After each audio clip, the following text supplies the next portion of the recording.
Hello commanders and welcome to this video for Infinite Lagrange. So today we are going to talk about cruiser front row ships. This is probably the most interesting ship class you can put into your front row, and it's also where it gets very interesting.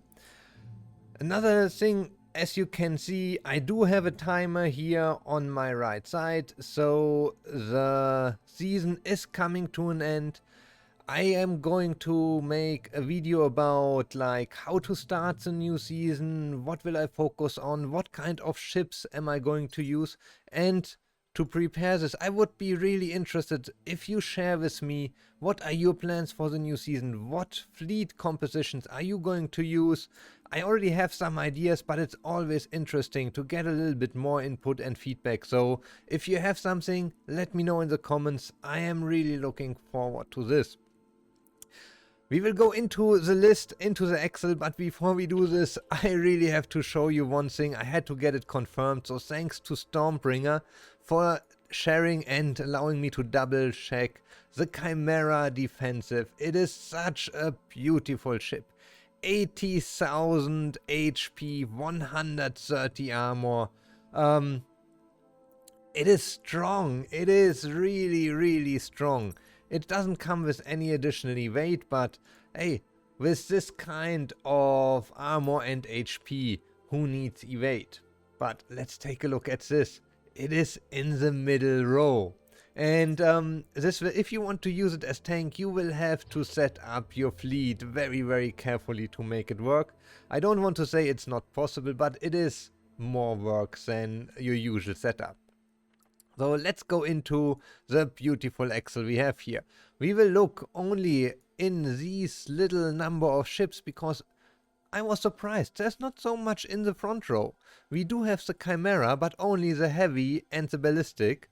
As you see, the Chimera Defensive, it is amazing from armor, from HP, but it is a middle row ship. We do have the Cast 066, the ship that everyone gets from the beginning, and then we do have 3 IOs. So that doesn't give us a lot of front row ships. I hope I did not miss anything. If I missed something, I know, you will let me know. Let's start with the IOs. The IOs are really interesting ships because they are energy based, and energy weapons are amazing when we come to fight higher level enemies, because the armor, and that's something you can see here nicely, is getting higher and higher. So while each projectile, missile or torpedo weapon is getting its damage reduced by the armor, energy damage is much harder to reduce, and this is where the IOs are very interesting. Now, my personal problem with them is, if I look at HP and armor, I do not see them in the front line. Yes, they do have 50 armor, which is more or less what everyone has here. They only have 53,000 HP, which is... We do have some ships here in the mid row, sorry, these two, the KCC PVs, that have less, but let's be honest, this is really on the bottom of the HP area. And now you put these into the front line. It's not the best you can do. If we compare this to the Chimera, we have more than 50% more armor, so 50 plus 25 would be 75. We have 80 armor here, and we also have more than 50%, or around 50%, sorry, around 50% additional HP. 53,000 plus 20 something, yeah, that would be over 80, but we are nearly at 80,000 here. So overall, I would not recommend to use these ships in front row as tank.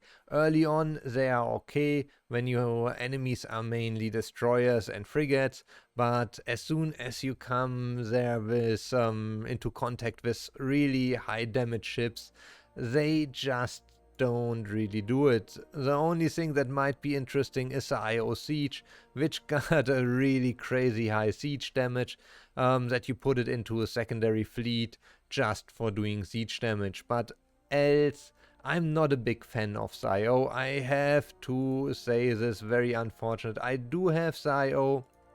When I got it first, I was like, wow, great, I got an IO. It's an energy-based chip, but I know that some people use them with success.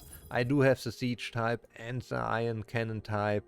I like the Wigan iron cannon, but I personally do not use IO. Why don't I use IO? It's pretty simple. There's something much better, much cheaper, and everyone has it. That's a CAS-066. The CAS-066 integrated type is also front row. It has, similar to the IO-50 armor, it has 61,850 HP, and it is cheap to build. It needs much less resources, much less time than an IO. It does everything better than the IO when it comes to tanking. When we talk about damage versus ships, sure, it is far behind, around only half the damage an IO would do. So therefore that's a really nice thing about the IO. But if you look for something to put into your front row just for tanking, the CAS is doing a much better job. Now let's talk about the two top ships we have here. And these are Chimeras. Chimeras are amazing. I cannot say how good they are. They are really crazy good. They are also front row. They come already with a base of 80 armor and 77,000 HP. There's only the Chimera defensive type, which has more HP and more armor, but why they put it into the middle row, I don't know. So I hope it doesn't have any strategy skill that can put it into front row. That would look me really stupid. If it has, I'm pretty sure someone will mention it in the comments. I will pin that comment then. But yeah, so for the front row right now, what I see there is we do have Chimera heavy cannon and the ballistic one. I would recommend the heavy cannon because it does more damage all over the place. It has the same armor as the ballistic version, so it is a really good front row ship.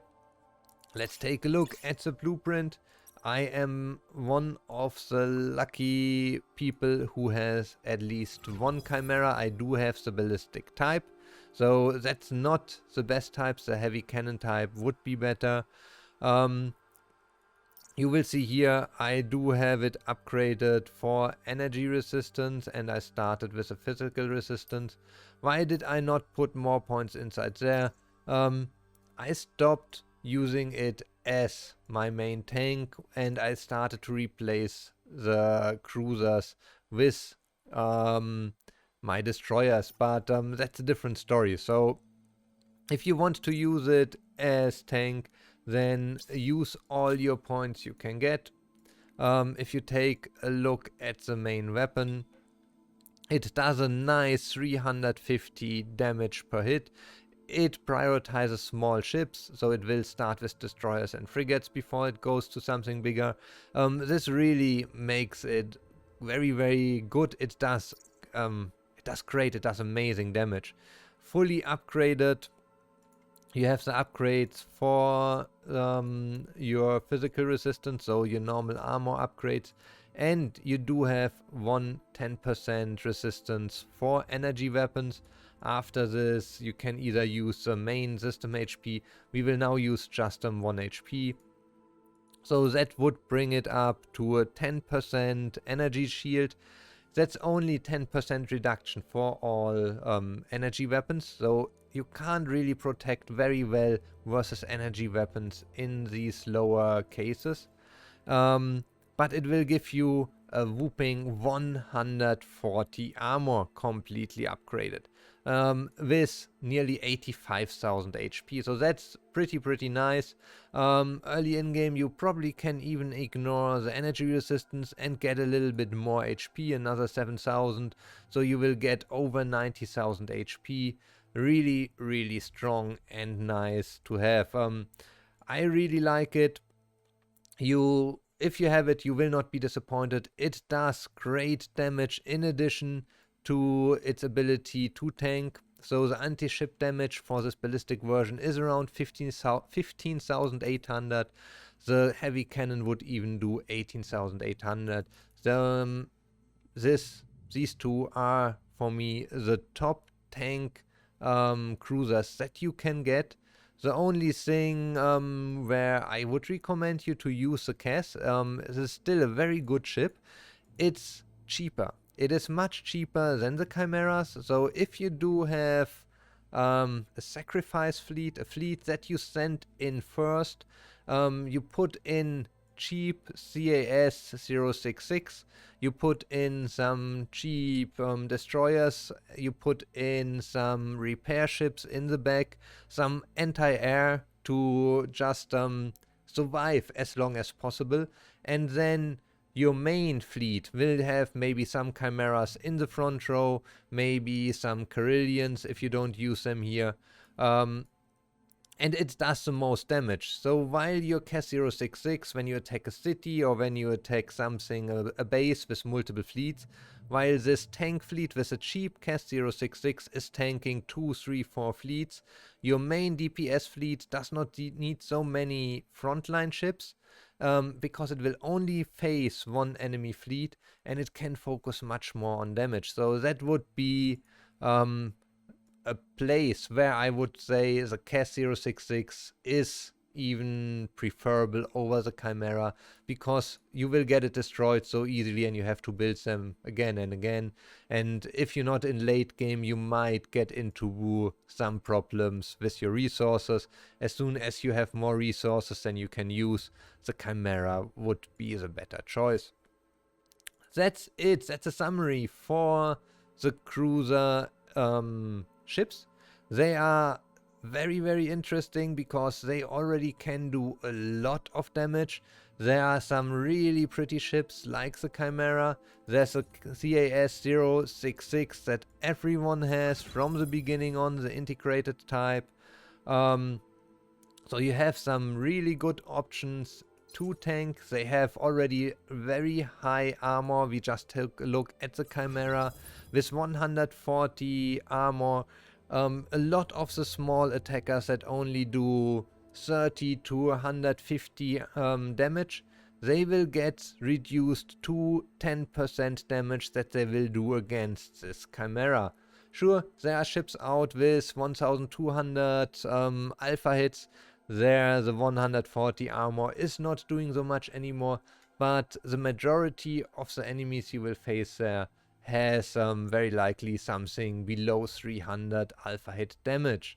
And anyhow, there's no ship I am aware of that gives you something like over 1000 armor. I know the most robust ship is the ST-59. We will take a look into that one at a different point, but you need to be lucky because you do need all the additional modules to get it really into that uber tank S tier area. If you only have the standard version, it's nice, it's slow, but it is not as mighty as with all the modules on it, which makes a lot of sense. So I hope you liked the video. As always, give it a thumbs up, subscribe to the channel, give me your feedback in the comments. I'm very curious. Let me know in the comments how you prepare, what fleets you're going to run early in-game in the next season when it starts. And then I hope to see you all during the next video again.